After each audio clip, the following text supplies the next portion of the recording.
जीवन में सफलता पाने के लिए निरंतर मेहनत और कंसिस्टेंसी महत्वपूर्ण होती है। जब हम खाली बैठते हैं तो न केवल हमारा समय बर्बाद होता है, बल्कि हम मानसिक और शारीरिक रूप से भी आलसी हो सकते हैं, जो हमारे आत्मविश्वास और मानसिक स्वास्थ्य पर नकारात्मक प्रभाव डालता है। वास्तविक जीवन में कई लोग यह मानते हैं कि आराम करने के लिए कुछ समय निकालना चाहिए, लेकिन अधिकतर लोग यह गलती करते हैं कि वे खाली बैठकर वक्त बिताने में आराम महसूस करते हैं।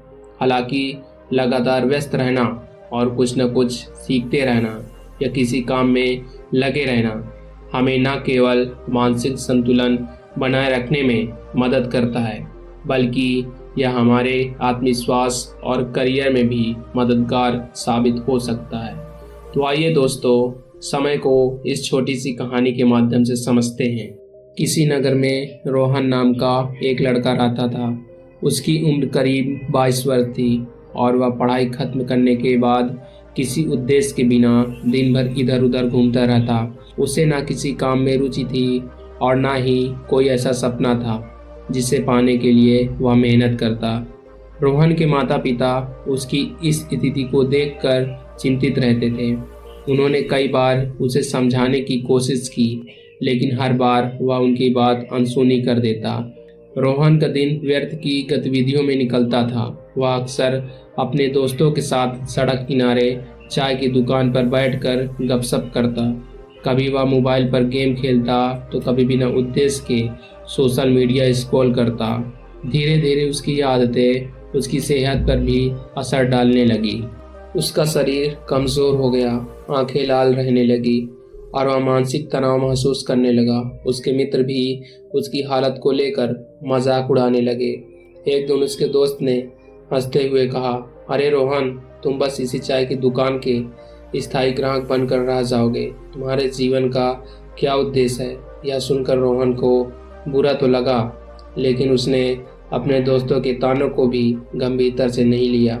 एक सुबह जब सूरज धीरे धीरे पूर्व दिशा से निकल रहा था और नगर के लोग अपने अपने कार्यों में व्यस्त हो रहे थे, रोहन ने सोचा कि आज वह थोड़ा टहलने जाएगा। वह यूं ही बिना किसी लक्ष्य के चलते चलते नगर के बाहर स्थित एक पुराने बौद्ध मठ तक पहुंच गया। वहां का वातावरण बहुत शांत और दिव्य था। पेड़ पौधे हरे भरे थे और हवा में एक अद्भुत ताजगी थी।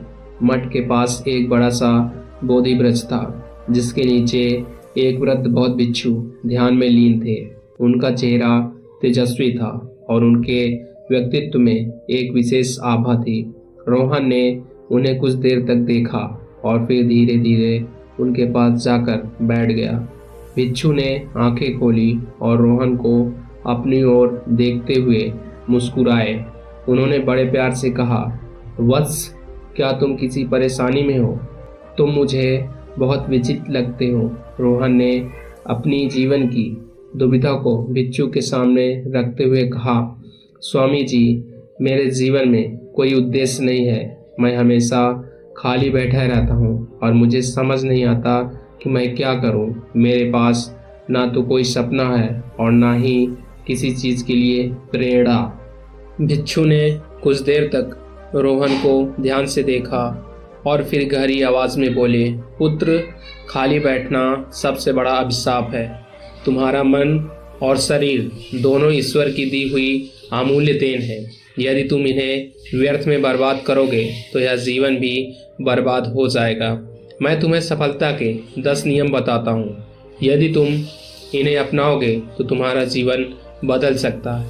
रोहन ने श्रद्धा से सिर झुकाया और भिक्षु की बातों को ध्यान से सुनने के लिए तैयार हो गया। नंबर 1, सपनों को लक्ष्य में बदलो। भिक्षु ने कहा, हर व्यक्ति के मन में कोई सपना होता है, परंतु केवल सपने देखना ही पर्याप्त नहीं है। जो सपने को लक्ष्य में बदलते हैं वही सफलता प्राप्त करते हैं। सबसे पहले यह तय करो कि तुम्हें अपने जीवन में क्या पाना है। यदि तुम यह नहीं जानोगे तो तुम्हारा जीवन बिना दिशा के एक भटके हुए जहाज की तरह होगा। यह सुनकर रोहन ने सोचा कि उसने अपने जीवन में कभी कोई लक्ष्य निर्धारित नहीं किया था। उसका मन पहली बार अपने जीवन की दिशा के बारे में सोचने पर मजबूर हुआ। नंबर 2, समय का सही उपयोग करो। भिक्षु ने आगे कहा, पुत्र, संसार में समय सबसे मूल्यवान चीज है। यदि तुम समय को बर्बाद करते हो तो यह कभी लौट कर नहीं आता। जो व्यक्ति समय की कदर नहीं करता उसे जीवन में सफलता नहीं मिलती। हर क्षण को एक अवसर की तरह देखो और उसका सदुपयोग करो। एक दिन वही है जिसमें तुमने कुछ नया सीखा हो या कोई ऐसा कार्य किया हो जो तुम्हारे लक्ष्य के करीब ले जाए। भिक्षु ने एक कथा सुनाई। प्राचीन समय में एक राजा था जो बहुत आलसी था। उसके राज का हाल बुरा था क्योंकि वह हमेशा सोचता रहता कि वह कल से काम करेगा। एक दिन उसका राज शत्रुओं ने छीन लिया। तब उसे एहसास हुआ कि उसका आलस और समय की बर्बादी ही उसकी हार का कारण बने। नंबर 3, ध्यान और एकाग्रता को अपनाओ। ध्यान वह साधन है जो तुम्हारे विचलित मन को एकाग्र करता है। यदि तुम प्रतिदिन ध्यान करोगे तो तुम्हारा मन शांत होगा और तुम्हारी एकाग्रता बढ़ेगी। भिक्षु ने कहा, उन्होंने एक बोधक घटना सुनाई। किसी समय एक युवक साधक अपने ध्यान में बहुत परेशानी महसूस करता था। उसका मन भटकता रहता और उसे कभी शांति नहीं मिलती थी। फिर उसके गुरु ने उसे पेड़ की जड़ों को देखने का निर्देश दिया। साधक ने देखा कि जड़ें जमीन में गहराई तक फैली हैं और मजबूत हैं। गुरु ने कहा, जैसे जड़ें पेड़ को स्थिर बनाती हैं वैसे ही ध्यान तुम्हारे मन को स्थिर करेगा। तब से साधक का जीवन बदल गया। नंबर 4, छोटी छोटी आदतें विकसित करो। भिक्षु ने रोहन को बताया, हर बड़ा परिवर्तन छोटी छोटी आदतों से शुरू होता है। तुम हर दिन एक नई सकारात्मक आदत अपनाने की कोशिश करो, जैसे सुबह जल्दी उठना, पढ़ाई करना या व्यायाम करना। लगातार छोटे छोटे सुधार तुम्हें महान उपलब्धियों तक ले जाएंगे। रोहन को याद आया कि वह कभी अनुशासन में नहीं रहा था। उसने सोचा कि अगर वह अपनी आदतें सुधारना शुरू कर दे तो शायद उसका जीवन भी बेहतर हो सकता है। नंबर 5, स्वास्थ्य का ध्यान रखो। भिक्षु ने गंभीरता से कहा, एक स्वस्थ शरीर में ही स्वस्थ मन का निवास होता है। यदि तुम अपने शरीर का ध्यान नहीं रखोगे तो तुम्हें सफलता प्राप्त करने में कठिनाई होगी। तुम व्यायाम करो, पौष्टिक आहार लो और अपनी दिनचर्या में संतुलन बनाए रखो। स्वास्थ्य ही सबसे बड़ी पूंजी है। रोहन ने यह सुनकर सोचा कि वह कितना कमजोर हो गया था। उसने फैसला किया कि वह अपने शरीर को मजबूत बनाने के लिए हर दिन व्यायाम करेगा। नंबर 6, सकारात्मक सोच रखो। भिक्षु ने कहा, यदि तुम अपने जीवन में सकारात्मक सोच अपनाओगे तो तुम्हें हर परिस्थिति में अच्छा दिखने की आदत हो जाएगी। तुम अपने विचारों को नियंत्रित करो क्योंकि वही तुम्हारे कार्यों को प्रभावित करते हैं। नकारात्मक सोच सिर्फ बाधाएं खड़ी करती हैं। भिक्षु ने एक प्रेरणादायक कथा सुनाई। एक किसान था जिसके खेत में बाढ़ आ गई। वह सोचता रहा कि अब उसका क्या होगा। फिर उसने सकारात्मक दृष्टिकोण को अपनाया और नई फसल उगाने का प्रयास किया। उसकी मेहनत रंग लाई और उसकी फसल पहले से बेहतर हो गई। नंबर 7, आत्म अनुशासन का पालन करो। आत्म अनुशासन के बिना तुम किसी भी लक्ष्य को प्राप्त नहीं कर सकते।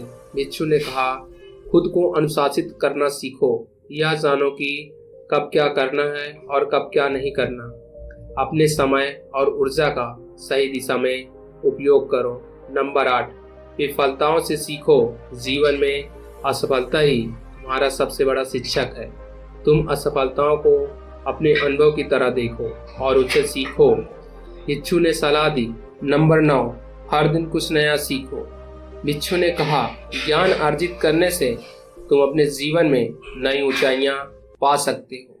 हर दिन कुछ नया सीखने की आदत डालो, चाहे वह किताबें पढ़कर हों या किसी विशेषज्ञ से सलाह लेकर या अपने अनुभवों से सीखने की प्रक्रिया कभी समाप्त नहीं होती। नंबर 10, कभी हार मत मानो। एक बार एक मूर्तिकार ने एक सुंदर मूर्ति बनाने की कोशिश की, पर बार बार उसकी मूर्ति टूट जाती। उसने हार नहीं मानी और हर बार अपनी गलती से सीखता रहा। आखिरकार उसने एक उत्कृष्ट मूर्ति तैयार की जिसने उसे प्रसिद्ध बना दिया। रोहन ने मिच्छु के 10 महत्वपूर्ण नियमों को ध्यान से सुना और उन्हें अपने जीवन में उतारने का संकल्प लिया। धीरे धीरे उसने अपने जीवन को एक नई दिशा दी, समय का सदुपयोग किया और अपनी आदतों में सुधार किया। उसकी शारीरिक स्थिति भी सुधरी और मानसिक शांति मिली। सबसे महत्वपूर्ण बात, उसने कभी हार नहीं मानी और अपनी असफलताओं से सीखते हुए आगे बढ़ता गया। आज रोहन एक सफल व्यक्ति बन चुका है, जिसने अपने जीवन को बदलने के लिए कड़ी मेहनत और सही दिशा में अपने कदम बढ़ाए। इस कहानी से यह सीखने को मिलता है कि जीवन में कभी भी खाली नहीं बैठना चाहिए। अपने सपनों को लक्ष्य में बदलना, समय का सही उपयोग करना और आत्मविश्वास की दिशा में निरंतर प्रयास करना ही सफलता की कुंजी है। खाली मत बैठो, क्योंकि सफलता उन्हीं को मिलती है जो लगातार मेहनत करते हैं और समय का सदुपयोग करो। धन्यवाद।